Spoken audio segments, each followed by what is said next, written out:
Today on the podcast, we are joined by a visionary entrepreneur, the queen of marketing and branding, and a true powerhouse in the world of business, Mary Seats, who is also known as Ms. Skittlez, founder and CEO of the Icing Agency, a multi-million-dollar marketing powerhouse, and the founder of the Bakery Cowork, which, you guys, is the largest female-focused co-working space in the United States.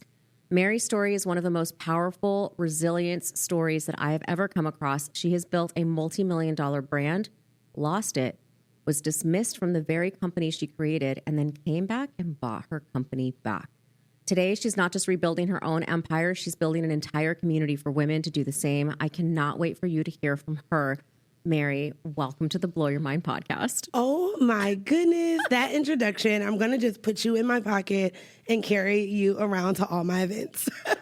Girl. I'm super excited to be here. Thank you. I'm like smiling and beaming. The name of the podcast is Blow Your Mind, and your story truly blows my mind. Not just in the first one with your first company, but in everything that you do in your life. You do it to the ultimate level, and you just are also like so funny. And like, that's one thing I say. I'm like, I want to be funny so bad. I know. I really believe in like not taking life so serious. I lost a lot of people early on in my life, which caused me to see like how I want my legacy to be. And I think that you can also grow a $100 million company, also be funny, also love music, also be a great mom, also be a great wife. And I think that the world just puts us in this box of who women should be. And no, like, I want women to watch me and say, like, I can also be funny. I can also show up in bright clothing and wear long nails and like be my authentic self. That is what I really want when people are around me, when people see me, when people follow me on social media, is that I'm truly being my authentic self. You really are. And you are so inspiring in that way, because everything from what you share online and how you even dress, like you have these one shoes that like literally have like $100 bill like on them. They look amazing. But you also share like your travel and what you do with your clients and your life, and to be able to be an example of what is possible and to show other people this is possible for you too, I really believe is what the world needs to see more of today. Money, success, all of the things, I just feel like people want to hide it for themselves. And there's not a limited amount of money or success, right? No. We can all boats can rise. Yes, absolutely. You really live I that. I agree with that. Yeah. Yes. Okay. So I want to talk about the Bakery Co-working space. Yeah. Guys, the largest in the United States. Oh my God. What does that space mean to you? That space means true community to me. And it's so funny how emotional I get just still seeing it in real time. Like, I put on my stories a couple of days ago because I was working in the conference when we were interviewing people. And now I'm so like out of the full like interviewing process. Like, I have a whole team that does it. But this time I wanted to be intentional about these two roles. So I got in on the third interview, and I'm sitting here and I'm interviewing people, and I'm like, at the end, I'm sending an email to my team, and I'm hearing hundreds of women like pile in behind me. And it's my back was facing the conference room window, and I'm working this way. Yeah. And I, just kept working, but I hear the noise, I hear the commotion, and I like look back and I'm like, it's a Wednesday on a random April, and my co-working space is full with hundreds of women that are learning about scaling their brand. Like, what a dream, What a dream to build something where women can go and feel seen, feel connected, feel and find their selves and find their people. So yes. I truly believe like the Bakery Cowork is the secret ingredient to everyone's recipe, which is why I'm looking to scale it so quickly. And this is why she's the queen of rounding. Like, did you hear that? Like, that was so perfect. Yes. I feel so honored I got to actually come visit the space. Yes. So it's in Atlanta. For anyone who is going to Atlanta, you must see it. You do walk in, and the energy there, everyone was so welcoming, and you just offer something for everyone, from offices to conference rooms to massive meeting spaces to podcast recording studios. It's really amazing. Like, you're helping others build their own brands and like launch their own personal brands out into the world. And we need to see more of that. Yeah, Yeah, for sure. I think why is there not a space that has everything? Why do we have to co-work at a co-working space, go to a photography studio, then meet up with our friends at a cafe, then book an event space because we're trying to do a book signing, then like, why do we have to do all those things? Why isn't it one place where every female founder, every woman climbing the corporate ladder can be seen? Like, even if you're figuring it out. So we have all these cool phrases like, we're the secret ingredient to your recipe. Never measure anyone else's success, because that's why we have measuring cups on each table to remind women, like, you don't know what got her to where she is. So you can't measure her success, but you should ask her, like, how did she get there? And like, when you start to have those vulnerable conversations, you will realize that you don't even want her success anymore. Like, all that it took for her to get there, you don't even want it. Like, if you were to put on her shoes right now, like, you would fall, because she went through so much to get to where she is. But I think social media just makes it where there is everyone wants the finished product, you know? Everyone wants the beautiful baked cake, but they didn't realize, like, it took so many ingredients, so much mixing and stirring. You had to sit in a hot oven to get this beautiful cake. But yet, when it comes to entrepreneurship, you don't want to sit in a hot oven. When it comes to entrepreneurship, you don't want to go through the stirring. You don't want to go through losses. Like, when you learn how to bake, how many cakes have you burned? How many cakes didn't come out right? Like, for me, I remember I was like baking a cake with my daughter, and we start icing the cake soon as it came out, and clearly that didn't work, right? And I'm We're like, all bakers. we did it, like, you know. And so I think that entrepreneurship is very similar to baking. You need people. You cannot bake a cake with just one tool, and you cannot build a business with just one person. Yeah. So, yeah.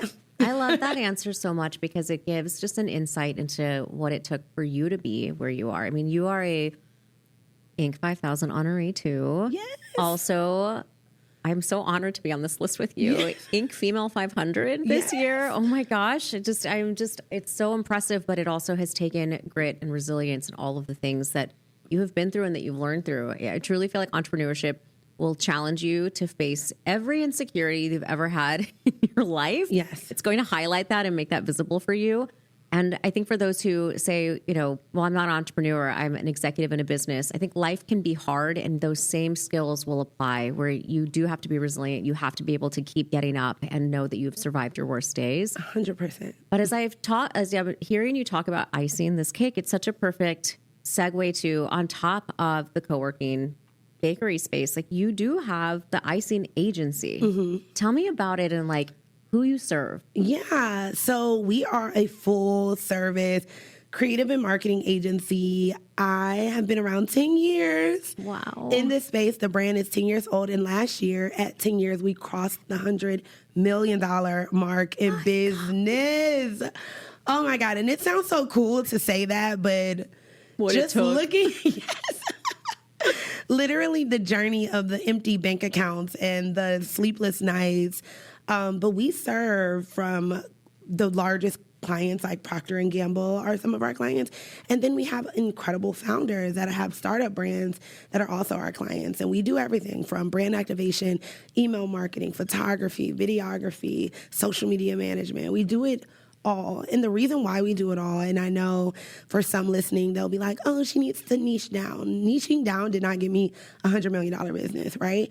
Niching down also did not allow me to work with one female founder. And that female founder came to me with an idea that woman had 0 followers on Instagram and was in a very niche market. And we then took her, who's in a childcare space, from 0 followers on Instagram to writing an ebook. That ebook making her thousands of dollars, right? And then we launched a course with her. That course made her double digits of thousands of dollars. Then we launched a community. That community today, after 2 years, makes her $90,000 a month. Wow. A month. She has 60 people into her $1,000 a month program, and then she has tons of people into her $99 program. That same business model allowed us to do an event for this woman, and now she has 600 childcare owners in 2 years coming to this conference that she's been doing, again, for 2 years. Mary. So our agency allows a founder to start with us at a very small idea level and then grow something very big, because we are at the vision of where you're trying to go. Yeah. Most founders are trying to figure it out every single day, and they're hiring a graphic designer, hiring a photographer, and hiring all these different people. And the messaging is so all over the place. And that's what happened to me. When my first business that I exited was Cupcake Mafia. It was a clothing company. And I was hiring a PR agent, social media manager. I was hiring all these different people. And I realized after hiring a mentor that my messaging was so different everywhere. The email said something different. The social media copy said something different. Yeah. My website said something different. And so I'm wondering why my sales are stuck at the ceiling. It's because my branding and the clarity for who I was trying to serve was all over the place. And so after that, before exiting my company, I got fired from that company. I want to talk about that in a moment. Buy it back. Yeah. And while I was in that transition, one of my retailers reached out to me and said, "We have $1 million deal that we need a consultant for, and you're the perfect person." And I'm like, "Girl, are you crazy? Like, that is not what I do. Like, I own a clothing business that I'm trying to buy back." And she's like, "I know, just hear me out. You are the perfect person. You have the relationships, you have the information, you have the connections. Like, you are the perfect person." And I was like, "Okay, how do I do it?" And she was like, "You need to start a marketing agency." And I started a marketing agency that night, got $1 million contract, and then 10 years later, we're here. Oh my gosh. Okay. So our audience, I come from the life science space. And so we have a lot of life science pharmaceutical executives who are listening, and to hear that your agency does like the Procter & Gamble type, to me, that signals like you can do really incredible things in different markets. And then when you also have the founder who's just starting off, like the inspiration that you have is such a wide range because you get to do all of those things because you're not just niched.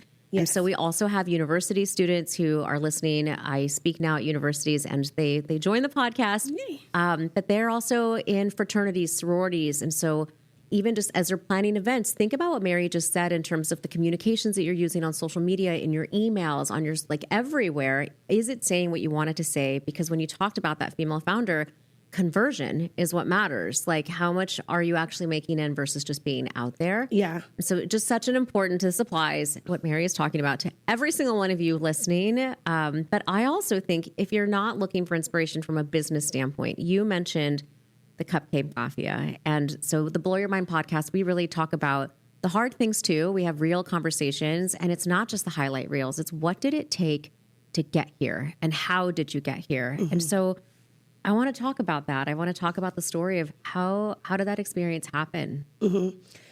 Yeah, so I started a company in my dad's living room with $300. And at that time, I didn't know that I wanted to be in retail. I went to school for fashion, as you can probably see for those that are watching YouTube. Or on your socials. Or on your socials, yeah. I went to school for fashion, and my dad wanted me to go to law school. I probably would have been a good lawyer because I argue well and I do a lot of research. Like, don't argue with me. I will pull up a text from 1999. Like, don't. I literally keep so much data. But I went to school for fashion, and then straight out of college, I was a music artist. So I was touring. I was doing all these things with all these artists and music artists, and I had really dominated the music space. And I got to a point in my life, in my early 20s, where I felt like, wow, these people only love me based on the hit on the radio at the time. Mm-hmm. And if I'm in a season of like, oh, I'm working on new projects, or I don't really know what I want next, they don't love me so much, and they don't want to pay me so much. And so that's when I started to realize, like, I want to build something outside of myself that is not going up and down based on, you know, when they love me, when they don't love me, my next song, all the things. And so I built this brand called Cupcake Mafia, and I completely removed it from my personal brand. Okay. I didn't build my personal brand into it. I then used my relationships and my friendships to make the brand popular. Mm. So we made this brand super popular. And I remember I went to Atlanta, which is why Atlanta is so special to me. In college, I went to Atlanta with a bag of t-shirts, like 10 t-shirts. And I was like on Craigslist looking for cool places to go. Because at that time, you could find like music videos or just random parties that they would put on Craigslist at the time before it turned into a crazy place. But back then I can find stuff on Craigslist and I would just go to these parties. I would find the influencers because I was already a music artist. People already knew me. They knew my face. And so I'm like, oh my God, can I take a picture with you in this shirt really quickly? And then they like put the shirt on, they're taking pictures. And then I'm like, okay, wait, but I need the shirt back. Like I'm here all weekend and I'll send you one though. I promise when I get back to Ohio, I'll send you one. And I just did that all weekend. The last 2 people that I met with, I left them with the shirt because I was like, okay, it's kind of probably been on like 14 bodies at this point. Let me just leave it with them. They were fine. And they wore it on national TV on a reality show. And my website, I was literally in JCPenney's buying clothes for my goddaughter. And my website is like blowing up. And I'm like, what's going on? Yeah. And I found out it was on that reality show. And that caused my brand to skyrocket. Tons of other people, Paris Hilton wore my brand. Like, a lot of celebrities wore my brand, which got us so popular that retail was willing to do non-traditional purchase orders for me. So they were paying us $40,000, $50,000 through credit cards, like on invoicing, not net 60, not net 30. They knew, like, she's 23 years old. Like, she don't know what net 30 is. And if you want the hottest brand to be in your retail store, sir, I need to fund this purchase order with your money. So I was able to grow that brand to $4 million. And Forever 21 reached out to us at a trade show and wrote us a $1.4 million purchase order. Wow. And that completely changed, the way that I see my business. I'm like, oh my God, I'm producing these shirts out of this man's garage. Like, how am I going to work with Forever 21? And I met with a couple of friends and that were really big brands. And they were like, you have to partner with distribution company. It's like investors, but it's like you don't have to raise and all this stuff. So I went on this like road show meeting with all these investors. I met with these guys and they were like, well, you're great. We're going to give you the sign-in bonus. They signed me. And 6 months later, I was fired from my own company, sleeping on an airbed above my retail store. Mary. Yeah. My very first episode, I talked about what it felt like to be fired. Like, take me to that moment. That moment was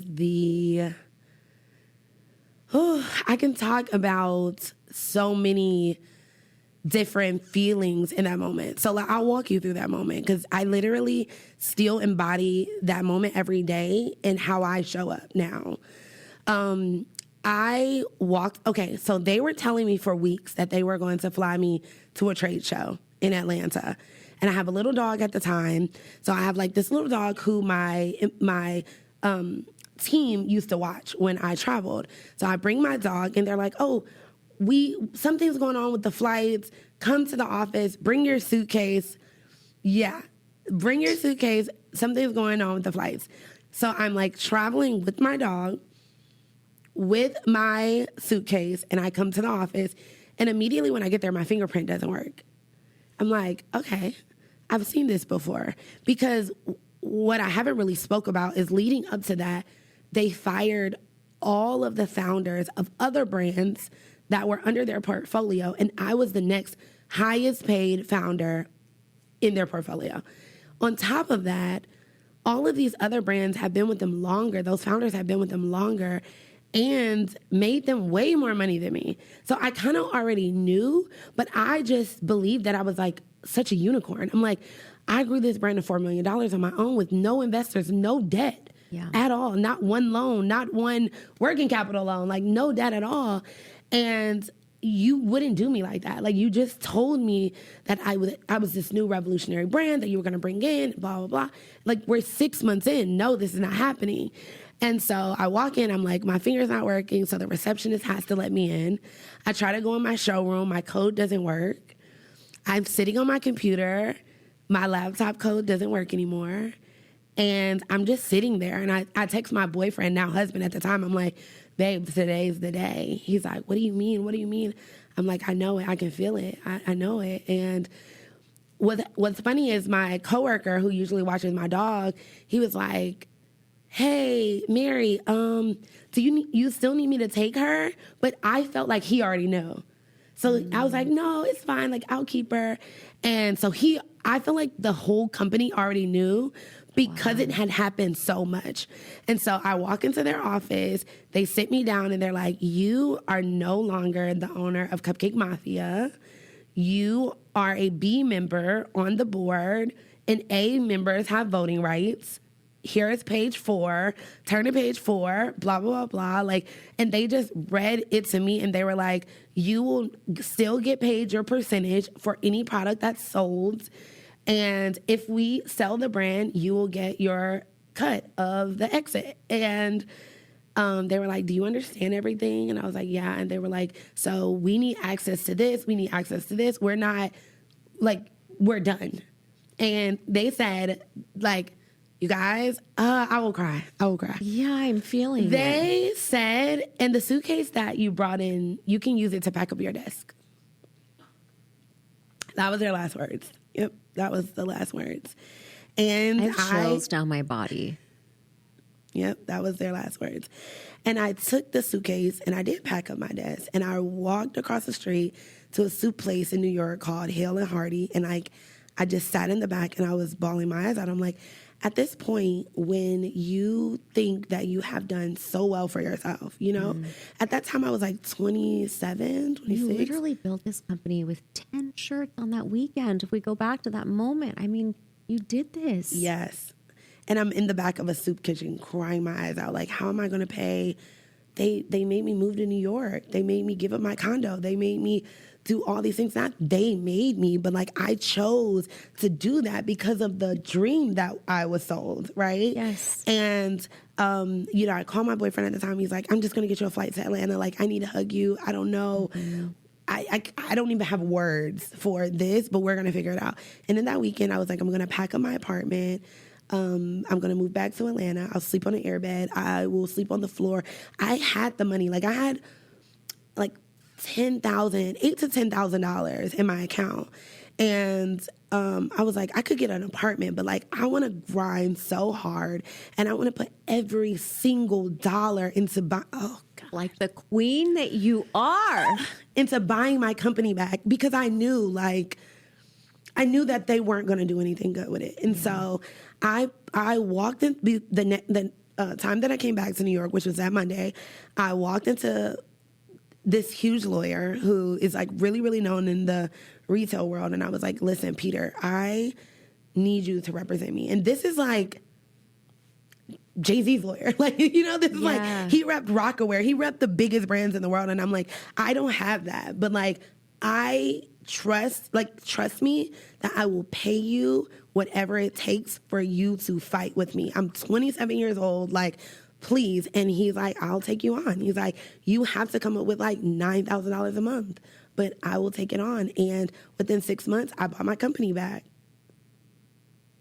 Just, if your mind is not blown in this moment as you were listening to Mary's story, like, oh my God, I have chills just on my whole body. I cannot imagine what it must have felt like to walk back in there and take it back. It felt insane because I walked into their office. Okay, I've never shared this story, Erika. This story that I'm about to share, I've never shared. Like, I'm so sweaty thinking about it. Okay. I love you so much. Okay, so I've never shared this story or this part of the story, but how I got my company back. So first, we were fighting them just in courts, and I was being very quiet, very safe. But when I got fired, the dumb thing that they did was they never logged me out of socials, and they never took the domain. So I still own the domain on my GoDaddy account, and I still own the socials. So out of nowhere, it's like February, and I get a call from a company in China, and they're like, we are about to buy your company. We're so excited. We heard that you're very excited about it. And we just want you to, we wanted to do a personal ask to you to announce it on your social media that the company is getting bought. And this is like me random sitting on an airbed. Imagine this, guys. I'm sitting on an airbed before my day gets started because I always woke up. My team never knew. Again, I'm sleeping on an airbed in an apartment that's above my retail store. So you have to like go downstairs. But my team came in through the upstairs. So every morning before 10 a.m., I was up, Febreze the whole place, and I sat in my car so that they could think I came to work to check on them, not that I just woke up and showered and got dressed in the room that I have a sign on that says, do not enter new collection loading. And I was actually the collection. But even more, so I get this call and I immediately tell this company, like, absolutely not. I don't know who told you that I'm, for this, but like, this is not going to work out. And they're like, oh, this is millions of dollars, blah, blah, blah, blah. And I was like, I don't care. Like, I don't care. I was like, this is something I built, even if I never made one more dollar from it. Like, this is what I built and you guys are not going to ruin it. And I'm like, and immediately what I will do is I'll go on social media. I'm going to kill the brand. I will tell them to follow the new brand that I've already started, which was Official Girl Gang at the time. And I was like, I will kill the brand on social media. I'm going to tell my story. I'm going to write a book that will make me a best-selling author while I'm in the tabloids about how this company stole my company from me. And they were like, no, we're stepping away. Like, this is not something we're interested in. We're so glad that we researched to call you because Mike wouldn't give them my number. So I'm like, they call me and I'm just like, oh my God. And at that time, I knew I needed to fight harder. So I called my lawyer. He's like, listen, don't go crazy. Like, we need you still to be on the young, soft side. I'm like, nope. I walked into a mall. I seen a retail space. It was like on the first floor of the mall, 3 doors down from Forever 21. And I was like, I want to open a retail store. And for like weeks, we're signing the deal. I didn't even give them the name because I was so scared of what to do. I'm like, no, I'm naming this store Cupcake Mafia. Immediately, their lawyers start emailing me. They're like, no, you can't do this. You don't own the trademark. I was like, well, sue me. Maybe it'll move faster. And they didn't. I opened another store in another mall, Cupcake Mafia 2. So now I own 3 retail stores all around Atlanta called Cupcake Mafia. And they stopped selling me my brand. So like they wouldn't even wholesale me the brand anymore. They used to. So now I have boutiques that don't even actually have the Cupcake Mafia apparel in them. So I had to get smart. Like I'm asking my friends in Kansas that are still retailers to buy double the order and I pay them and then they ship it to me. So like it was insane. But once that happened, I knew that I had to put a stop to this exit or this sale or whatever they were going to do to ruin the brand. Mm-hmm. So what I did was I reached out to one of my friends who works at the New York Times newspaper. And I asked her, I said, hey, can you write an article for me? And she's like an article and publish it? I'm like, I mean, no, but what if you just wrote an article and sent it from your email and said, this is going up, right?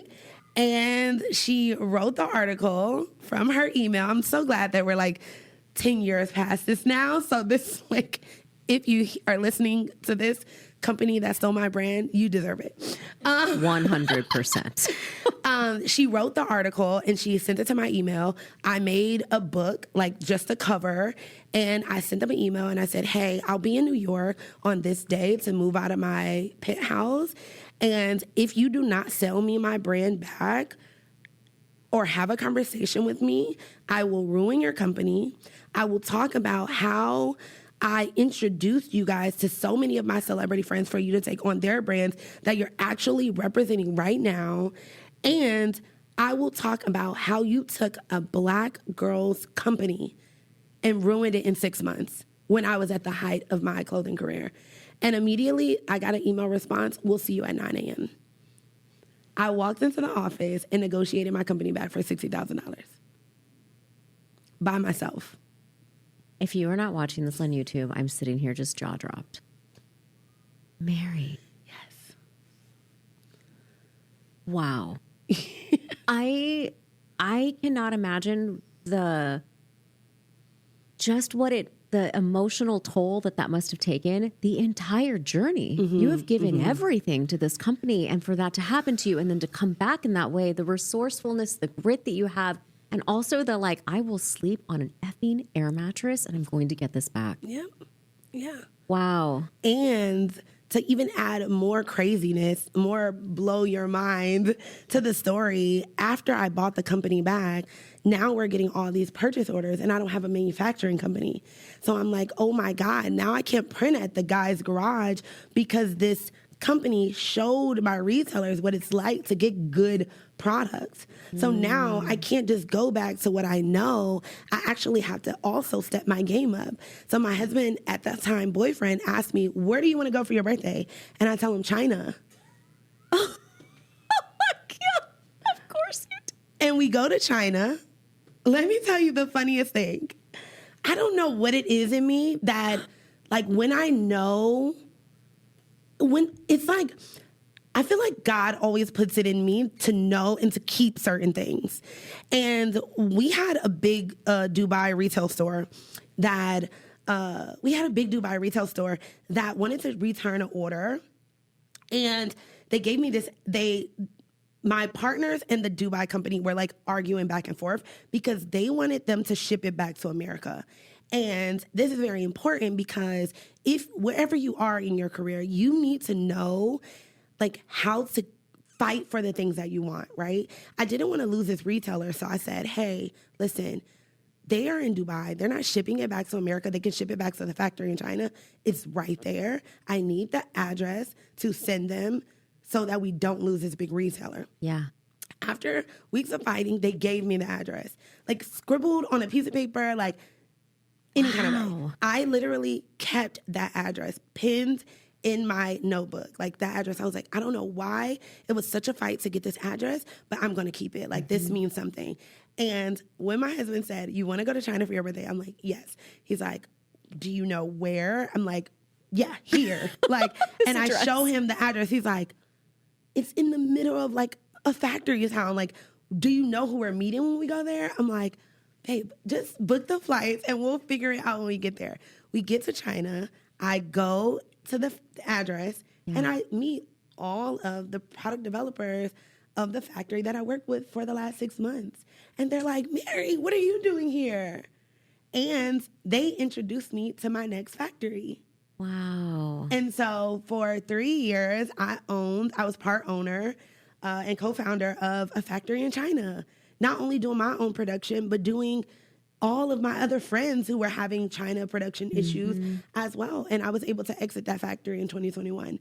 And then in 2020, my agency did $16 million in revenue. And that's what really showed me that I had the potential and that I was in the right direction. So 2021, I exited the factory and I exited the clothing brand. Wow. Wow. Okay. So every episode we do this mini mind blown moment, which I feel like you've been like blowing our minds this entire conversation. But I want to know, like, was the woman who bought the company back the same woman who's sitting here with me today? Yes, but more bolder. I love more this. bolder. Like now, I believe I can do anything. Yes. I think the woman that bought the company back, I had to buy the company back because I believe that the secret recipe was other people. And that's why my new book that's coming out May 16th is The Secret Recipe is You. It's you. Like I went to China by myself, well, with my boyfriend, but like with the thought process that I would do it, right? Yes. And oftentimes female founders, we credit our family, our friends, our team, our investors, our partners. Really, the secret recipe is you. And so, yes, I am that same person, but just more bolder and understanding that in every business that I've built, I was a secret recipe. Yes. Is there something that you do like every day or every week or some sort of practice that you put in place to come back to you? Or that like, how do you do this? Yes.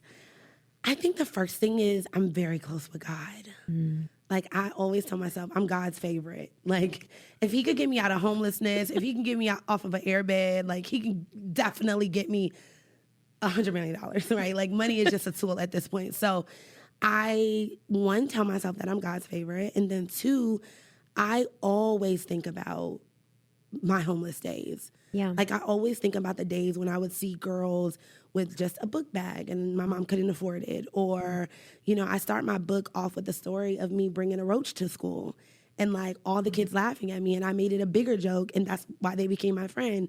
So like, I think I always lean back into like, you can have it all, but it also can be gone tomorrow. Yeah. So you have to just be a good person, and you have to be sincere, and you have to really just give and love. And I think the last thing I'll say is I always tell myself, you cannot tell your daughter to chase her dreams when you aren't chasing yours. Oh my God. Okay. The other thing that we do on this podcast is we have a challenge for our audience. And I really, this I think is going to be a mic drop moment, or I think everyone, if you've been getting ready or driving, like this is a moment to really listen in, because I would love for you to just, for anyone listening right now, a corporate executive, a female founder, a college student who feels like everything has fallen apart, what can they do this week to start coming back to themselves or to believe in themselves the way that you do? Yeah. I want you to sit down and write with a pen, not in your notes app, your biggest dream. Like literally write it down. And don't just say like, I want to be a millionaire. I want you to write it in a story. I woke up in a beautiful California king bed. It was very soft. My dream partner was laying next to me. I opened my bank account and it was an endless amount of money that I almost fell out of the bed. I got in my dream car to drive these beautiful kids, a boy and a girl, to school. That is what I do every single day. Like, wow. I could never believe that I live the life that I live. I can never, from my car to my home to my staff to my friends, I can never, 10 years ago, me, could never think that I could be on stages that I'm on and just connected to the people that I'm connected to. But when I go back into those journals, I wrote it all down. And I literally envisioned my life, because a lot of people will not ever get the opportunity to live the life because they don't even see it for themselves. And if God was to give you $1 million today, you would probably like blow it at whatever favorite at Chanel because you've never pictured yourself having it. And I do that. And let's end this on a high note. But before I tell you that, I also do that with me losing relationships. Like I also do that because in every version of our lives, we need to be comfortable moving away from people that hold us back. So I also write that down. I also say, this person that I'm with, that I've been friends with for 10 years, is no longer my friend. And I wake up every day to new friendships, friends that actually pour into me, friends that actually meet me at the level that I'm at, friends that actually invest in me and come to my events and they're excited about what I'm doing. So the person that's listening, please sit down with an empty notebook. And when you start to feel that ceiling above your head, make it bigger, expand, write it. My dream, I write every day. I will have multiple homes, a beach home, a house in Europe. I will have a private jet that's going to be pink. It's going to say that. Of course it's pink. I will bring my dog. Like I am literally writing every single day so that if someone came to me and said, we have a pink private jet for you, I wouldn't be like, what? This is a scam. I'm like, this is exactly what you read my mind, right? So they need to envision it for sure. Yes. Wow, Mary, I mean, today I specifically wore this with little queen bees on it because I knew I was talking to you. Yeah. And I have to thank you so much for being here. What you've said today has been so inspiring. It has been, I think anyone listening has just gotten so much out of this to see an example of what is possible, not coming from anything and building what you've built, losing it, and then going bigger, and to know that they can expand their ceiling, that they can dream bigger. For everyone listening, like make sure you're following Mary on Instagram. She is at Ms. Skittlez to keep up with her and everything she's building. I'm telling you, every post will leave you smiling, inspired. Thank you for being an example of what is possible and for asking all of us to rise up and to dream bigger and to go after our dreams. Yes. Thank you for being here. No problem. I'm super excited. If you guys love this episode, please come to my Instagram. Tell me you heard it. I would love to get a follow, and I would love to chat with you guys. Yes. Thanks, Erika. Thank you. Thank you, everyone. We'll see you next time. I don't know how we're going to top this, but wow. See you next time. Thanks for listening to the Blow Your Mind podcast. If something you heard today stayed with you, that's your cue. Apply one idea. Keep one promise to yourself this week, because that's how you blow your mind. If this helped you build proof, shift your identity, or have an aha moment, share your receipts on Instagram and tag me at Erika_Sinner. Leave a review wherever you're listening so more people can find this work and blow their minds too. I'll see you next time.